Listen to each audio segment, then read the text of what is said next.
এটা অদ্ভুত মিল আজি আপোনালোকৰ আগলৈ লৈ আহিছোঁ এটা অদ্ভুত মিলৰ বিষয়ে ক'বৰ কাৰণে। সকলোকে পুনৰবাৰ নমস্কাৰ জনাই আজি আপোনালোকৰ মাজত ক'ব ওলাইছোঁ এটা অদ্ভুত মিলৰ বিষয়ে। আমি কিছুমান কথা জানো যে বহুত আগতেই কিছু লোকে কিছুমান কথা এনেকুৱা কথা লিখি থৈ গৈছে যিবোৰ পিছৰ পৰ্যায়ত বা পিছৰ সময়ত ইয়াৰ সৰ্বোচ্চ মিলৰ সৈতে দেখা পোৱা যায় বা শুনা যায়। তেনেকুৱা এটা মিলৰ বিষয়ে আপোনালোকৰ আগলৈ লৈ আহিছোঁ।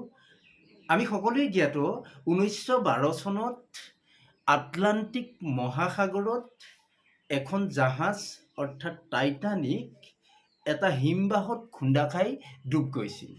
এই কাহিনীটোৰ বাৰু আচল মিলটো ক'ত আছে আপোনালোকে গম পায়নে?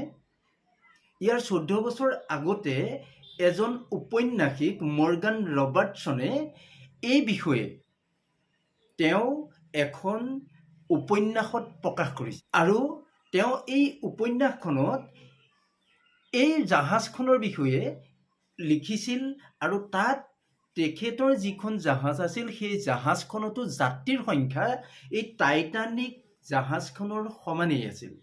আৰু এটা অদ্ভুত মিল কি জানেনে? তেখেতে লিখা যিখন উপন্যাস আছিল সেই উপন্যাসখনত যিখন জাহাজৰ নাম উল্লেখ কৰিছিল সেই জাহাজখনৰ নামটো টাইটান আছিল।